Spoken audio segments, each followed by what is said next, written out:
తెలంగాణమని ప్రతి నోట, నవ తెలంగాణమని ప్రతి నోట, పాడరా పాడరా మన పాట, నవ తెలంగాణమని ప్రతి నోట, నవ తెలంగాణమని ప్రతి నోట.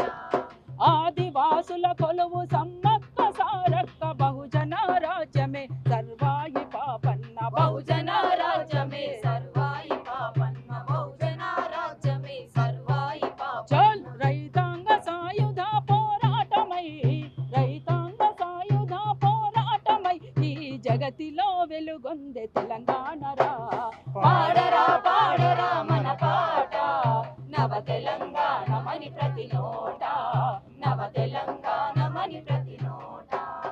ఇట్లా పాడరా పాడరా మన పాట, నవ తెలంగాణమని ప్రతి నోట.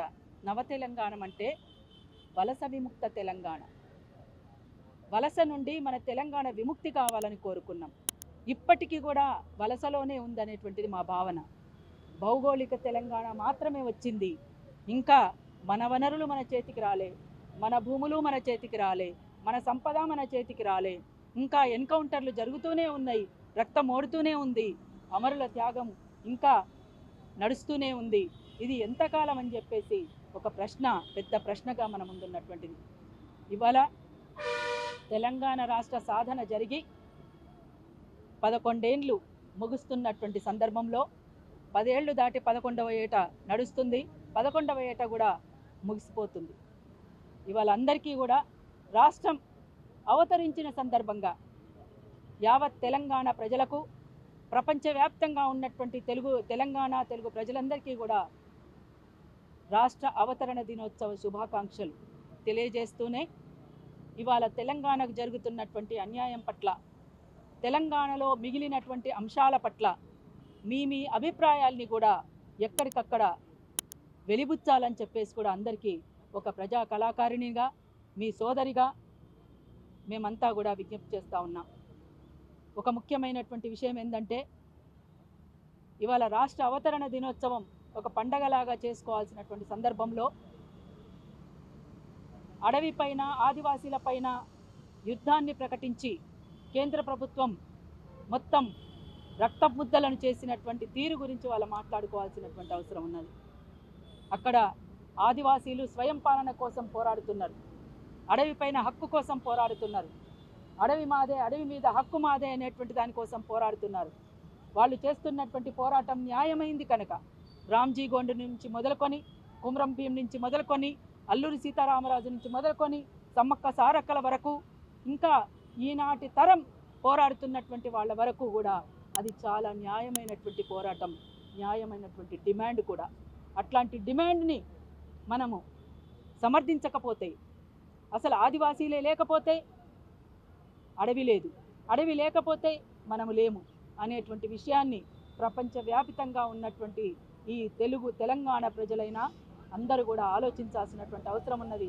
ఇవాళ ఆపరేషన్ కగార్ని వెంటనే వెనక్కి తీసుకోవాలని, అక్కడ ఆదివాసీలపైన, మావోయిస్టులపైన జరుపుతున్నటువంటి కాల్పులను వెంటనే ఆపాలని, పోలీసు సాయుధ బలగాలను వెనక్కి రప్పించాలని, ఒక శాంతియుతమైనటువంటి వాతావరణం నెలకొనేలా మావోయిస్టులు రాసినటువంటి లేఖలకు స్పందించి కేంద్ర ప్రభుత్వం ముందుకొచ్చి పెద్ద మనసు చేసుకొని ఇప్పటికైనా ఏ ఒక్క ప్రాణం కూడా పోకుండా, ఎవరి ప్రాణాలు కూడా పోవద్దు. ఈ మధ్యకాలంలో పోలీసుల ప్రాణాలు కూడా ఏం పోయినట్టేం లేదు. అందుకనే ఏది ఏమైనా ఎవ్వరి ప్రాణం కూడా పోవడానికి వీలేదు. అటు పోలీసుల ప్రాణం పోవద్దు, మావోయిస్టుల ప్రాణం పోవద్దు, ఆదివాసీల ప్రాణాలు పోవద్దు. ఏ ఒక్క ప్రాణం కూడా పోకుండా వెంటనే చర్చలు జరిపి అసలు వాళ్ళు ఏం కోరుకుంటున్నారో అది వింటే కదా మీకు తెలిసేది. ఇవాళ ఆఖరికి ఉరిశిక్ష వేసినటువంటి ఖైదీని కూడా నీ చివరి కోరిక ఏమిటి అని చెప్పేసి ఆఖరి నిమిషంలో అడుగుతారు. అట్లాంటి అవకాశాన్ని కూడా మీరు ఇవ్వకుండా ఎక్కడ పడితే అక్కడ విచ్చలవిడిగా కాల్పులు జరిపి పొట్టను పెట్టుకున్న తీరు చాలా చాలా విచారకరం, బాధాకరం కూడా.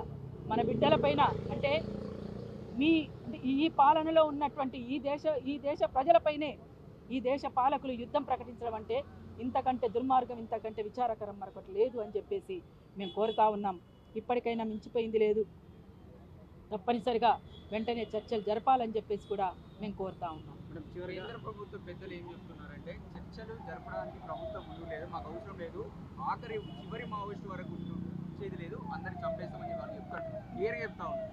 మీరేమో ఇంకా చర్చలు అంటున్నారు, వాళ్ళు గన్ను వదిలినప్పుడే మేము చర్చలు అంటున్నారు. వాళ్ళు గన్నులు పట్టుకున్నారా పట్టుకోలేదా? ఇప్పుడు అంటే వాళ్ళు లేఖలు రాసినప్పటి నుంచి గన్నులు పట్టుకోలేదు. కాల్పుల విరమణ వాళ్ళు ప్రకటించారు. ప్రకటించిన తర్వాత కూడా కాల్పులు జరపడం అంటే ఏమి నీతి ఇది అనేటువంటిది అడుగుతున్నాం. ఇది నీతి కాదు, యుద్ధ నీతి కాదు, ఇది యుద్ధం చేయాల్సినటువంటి వాళ్ళ నీతి కాదు. ఇది మీరు నిజంగా ఏం లేకుండా చేయాలి, ఆకలి అనేటువంటిది లేకుండా ప్రజలు ఏం కోరుకుంటున్నారో అది చేయండి. దోపిడీ ఉన్నది, దోపిడీ లేకుండా చేయండి. పీడన ఉన్నది, పీడన లేకుండా చేయండి. అసమానతలు ఉన్నాయి, అసమానతలు లేకుండా చేయండి. వివక్షతలు ఉన్నాయి, వివక్షతలు లేకుండా చేయండి. పెద్దోళ్ళుగా చలామణి అవుతున్నటువంటి వాళ్ళు అనేక మంది ఉన్నారు. ముఖ్యంగా అంబానీ, అదానీ లాంటి వాళ్ళు ఉన్నారు. ఈ దేశాన్ని దోచుకుంటున్నటువంటి వాళ్ళు. వాళ్ళ చేతులకు ఎందుకండి ఇక్కడి సంపద ఇవ్వడము? ఇక్కడ ప్రజలకు గదా చెందాల్సింది. వాస్తవంగా ఆదివాసీలకు గదా అడవి మీద హక్కు ఉండాల్సింది. అడవిలో ఉన్నటువంటి మొత్తం సంపదనంతా అంబానీ, అదానీ లాంటి వాళ్లకు, కార్పొరేట్ శక్తులకు, బహుళజాతి సంస్థలు కట్టబెట్టడానికి చేస్తున్నటువంటి కుట్రలో భాగమే ఆదివాసీలపైన, మావోయిస్టులపైన యుద్ధం. ఇది పాము తన పిల్లలను తిన్నట్టుగా ఇవాళ మీరు కూడా ఇక్కడ ప్రజలను పొట్టన పెట్టుకుంటున్నారు. ఇంకా విజయోత్సాహాలు. బాధాకరమైందంటే బ్రిటిష్ వాళ్ళు కూడా చేయలేదు ఇట్లా. బ్రిటిష్ వాళ్ళు కూడా ఇట్లాంటి వికటాటహాసం విజయోత్సవాలు చేయలేదు. కానీ వికృత చర్యలుగా, అమానవీయంగా అక్కడ శవాల మధ్యన కూర్చొని ఆనందంగా చిరునవ్వులతోటి ఫోటోలు దిగడం, వాళ్ళ చుట్టూ డ్యాన్సులు వేసుకుంటూ దిగడం. మీరెక్కడి వాళ్ళు? డ్యాన్సులు వేస్తున్నటువంటి వాళ్ళు మీరెక్కడి వాళ్ళు? మీరంతా కూడా కింది స్థాయి నుంచి వచ్చినటువంటి బిడ్డలు కదా, మరి మీరెట్లా డ్యాన్సులు చేస్తారు? మీ బిడ్డల్ని చంపి మీరే వేస్తారా డ్యాన్సులు? ఇది సరైంది కాదు. కేవలం ఉద్యోగం కోసమే అని అనుకుంటే గనక అట్లాంటి ఉద్యోగాలు కూడా మనకు అక్కర్లేదని బయటికి రావాల్సినటువంటి అవసరం ఉన్నది. మా బిడ్డల్ని మా చేతనే చంపిస్తారా, మా కళ్ళని మా చేతితోటే పొడిపిస్తారా అనేటువంటిది మీలాంటి వాళ్ళు అడగాలి. ఎక్కడి వాళ్ళైనా పేదవాళ్లే వాళ్ళంతా కూడా అక్కడ ఉన్నటువంటి వాళ్ళు. అందుకోసం ఇప్పటికైనా కేంద్ర ప్రభుత్వం స్పందించాలని, వెంటనే దానికి స్పందించి ఒక శాంతియుతమైనటువంటి వాతావరణం నెలకొనేలా నిజంగా ప్రభుత్వాలు ఉంటే ప్రజల క్షేమాన్ని కోరుకోవాలి. ప్రజల సంపదను పెంచి పోషించి దాన్ని పెంపుదల చేసి పేద ప్రజలకు మళ్ళీ ఇక్కడ ప్రజలకే చెందేలా చేయడం అనేటువంటిది ప్రభుత్వాలు చేయాల్సినటువంటి పని. కానీ ఇవాళ ఉన్నటువంటి ప్రభుత్వాలు మొత్తంగా దోచుకోవడమే తప్ప, దాచుకోవడమే తప్ప మరొకటి కాదు అనేటువంటి చాలా స్పష్టం అవుతుంది. అందుకని ఇప్పటికైనా మించిపోయింది లేదు. ఏ ఒక్క ప్రాణం పోకుండా మనం కాపాడుకోవాల్సినటువంటి అవసరం ఉంది. ఒక విశాలమైనటువంటి ప్రాతిపదిక మీద ఒక ఐక్య కార్యాచరణ అనేటువంటిది రూపొందించుకొని ఇవాళ, అంతేకాకుండా తెలంగాణలో మిగిలిపోయినటువంటి అంశాలు అంటే ఒక ప్రజాస్వామికమైనటువంటి వాతావరణం అనేటువంటిది ఇవాళ ఉన్నటువంటి ఈ ప్రభుత్వం కూడా అందులో ఏడు అంశాలలో ఒక అంశంగా వాళ్ళు పెట్టుకున్నారు. ఆ ప్రజాస్వామిక వాతావరణం లేదు ఇవాళ. మేము ఆపరేషన్ కాగారిని వ్యతిరేకిస్తూ ఒక నిరసన కార్యక్రమం చిన్నగా శాంతియుతంగా చేస్తామంటే దానికి పర్మిషన్ కావాలంటున్నారు. రోడ్డు మీదకి వచ్చి ఊరేగింపు చేస్తే అరెస్ట్ చేస్తామంటున్నారు. బ్యానర్ పట్టుకుంటే, జెండా పట్టుకుంటే అరెస్ట్ చేస్తామంటున్నారు. హాల్ మీటింగ్కి పర్మిషన్ ఎవరండి? హాల్ మీటింగ్కి పర్మిషన్ ఎందుకు తీసుకోవాలి? మేము 4 గోడల మధ్యన కూర్చొని మాట్లాడుకునే మీటింగ్లకు కూడా మీ పర్మిషన్ కావాలా? ఏమి అక్కడ ఏమన్నా దుర్మార్గం జరుగుతుందా? అక్కడ ఏమన్నా నేరం జరుగుతుందా? అక్కడ జరిగినటువంటి బహిరంగంగా జరుగుతున్నటువంటి విషయాలపైన ఒక చర్చ జరుగుతుంది అంతే. ఆ చర్చకు కూడా అవకాశం ఇవ్వరా? ఇట్లాంటి అవకాశమే లేనప్పుడు ఇంకా ప్రజాస్వామ్యం ఎక్కడుంది? ప్రజాస్వామిక వాతావరణం ఎక్కడుంది? మీరు పెట్టుకున్నటువంటి 7 అంశాలలో అదొక అంశం కదా. ఆ అంశానికి మీరేం సమాధానం చెప్పగలుగుతారు?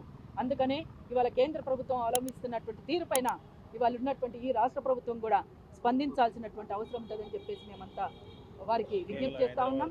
తప్పకుండా ఇదంతా కూడా విచిత్రం ఏమిటంటే హైదరాబాద్ చుట్టూరా ఉన్నటువంటి ఈ మొత్తం ఈ ప్రాంతం అంతా ఒక భూతల స్వర్గం. వాళ్ళందరికీ భూతల స్వర్గం.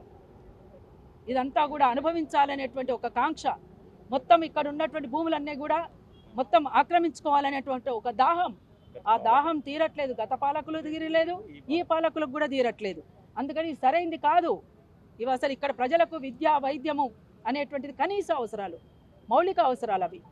అవి తీర్చకుండా, అవి చేయకుండా, ఇవాళ భూమి పంపిణీ చేయకుండా, ఇవాళ అసలు ప్రజలు ఏం కోరుకుంటున్నారో అది మాట్లాడకుండా మీ ఇష్టానుసారంగా మీరంతా పరిపాలన కొనసాగిస్తామంటే అది చరిత్రలో ఎవరెవరికి ఏం జరిగిందో ఇవాళ ఉన్నటువంటి వాళ్ళకు కూడా అదే జరుగుతుంది. అందుకని ఇప్పటికైనా మించిపోయింది లేదు. వెంటనే ప్రభుత్వాలు స్పందించి కేంద్ర ప్రభుత్వం దృష్టికి ఈ రాష్ట్ర ప్రభుత్వం కూడా తీసుకుపోవాల్సినటువంటి అవసరం ఉంది. ఇక్కడ తెలంగాణ రాష్ట్ర ఆవిర్భావం జరగడమే కొన్ని అంశాల మీద, కొన్ని డిమాండ్స్ మీద జరిగినటువంటిది. ఆ డిమాండ్స్కి అనుకూలంగా ఈ రాష్ట్రం ఉండాలి. కాబట్టి రక్తమోడని తెలంగాణ కావాలనుకున్నారు తెలంగాణ ప్రజలు. కాబట్టి మీరు కాల్పుల విరమణ కొనసాగించండి, కాల్పుల విరమణ వెంటనే ప్రకటించండి అని చెప్పేసి కేంద్ర ప్రభుత్వానికి ఈ రాష్ట్ర ప్రభుత్వం కూడా వెంటనే లేఖ రాయాల్సినటువంటి అవసరం కూడా ఉంటుందని చెప్పేసి మేము భావిస్తూ ఉన్నాం. స్పందించాలి వెంటనే అని చెప్పేసి కోరుతా ఉన్నాం. అందరికీ ఉంది. మావోయిస్టులు ఎవరండి? నక్సలైట్లు అంటే ఎవరు? మావోయిస్టులు అంటే ఎవరు? పైనుంచి ఊడిపడ్డరా? ఈ సమాజంలో ఉన్నటువంటి పరిస్థితులే వాళ్ళని అట్లా తయారు చేసినాయి. ఇక్కడ అసమానతలు ఉన్నాయి, వివక్షతలు ఉన్నాయి, కులం ఉన్నది, మతం ఉన్నది, బాధలున్నాయి, కష్టాలున్నాయి, నష్టాలున్నాయి, దోపిడీ ఉంది, పీడనం ఉంది, ఆకలి ఉన్నది. ఇవన్నిటి కోసం ఆలోచిస్తూ పోయినటువంటి వాళ్ళ జీవితాల గురించి వాళ్ళు ఏం ఆలోచించుకోలేదు. ఇక్కడ బయట చాలామంది వాళ్ళ కుటుంబాలే ముఖ్యం అనుకొని ఉంటున్నటువంటి వాళ్ళు. కానీ వాళ్ళకి ఇదంతా కాదు. పెద్ద పెద్ద చదువులు చదువుకున్నటువంటి వాళ్ళు, అనామకులు కాదు, వాళ్ళు తెలివి లేనటువంటి వాళ్ళు కాదు.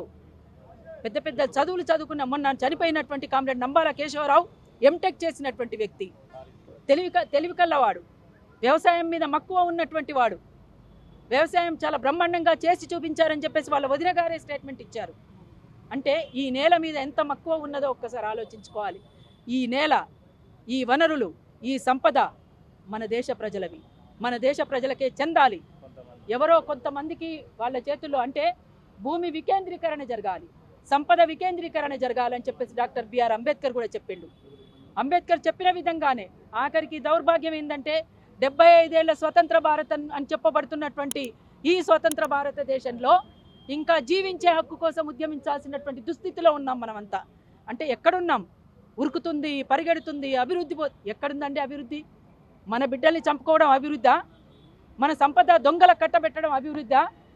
ఇంకా అసమానతలు, వివక్షతలు, కులం పేర, మతం పేర కొట్టుకు చావడం అభివృద్ధా? ఇది ఎక్కడ అభివృద్ధి అని చెప్పేసి మనం ప్రశ్నించాల్సినటువంటి అవసరం కూడా ఉంది. అందుకోసమే ఇవాళ రాజ్యాంగం మీద ప్రమాణం చేసి పాలనను కొనసాగిస్తున్న మీరే రాజ్యాంగాన్ని ఉల్లంఘిస్తున్నారు. కోర్టులు చెప్తున్నటువంటి విషయాల్ని కూడా ఉల్లంఘించి మీరు మీ ఇష్టానుసారంగా చేస్తున్నారు. అందుకనే సుప్రీంకోర్టుకు ఒక విజ్ఞప్తి చేస్తూ ఉన్నాం. మేము సాధారణ పౌరులంగా, మేము ఒక ప్రజా కళాకారులంగా చర్యలు తీసుకోండి. ఇంతమందిని చంపినటువంటి వాళ్ళపైన చర్యలు తీసుకోండి. దయచేసి సుమోటోగా తీసుకొని మీరు చర్యలు తీసుకోవాల్సిందిగా సుప్రీంకోర్టుకు మేము విజ్ఞప్తి చేస్తూ ఉన్నాము. అందుకోసం ఆలోచించండి. దేశ ప్రజలంతా ఆలోచించాలి, ప్రపంచవ్యాప్తంగా ఉన్నటువంటి ప్రజలంతా కూడా ఆలోచించాలని కోరుతూ జై తెలంగాణ, జోహార్ అమరవీరులకు లాల్ సలాం.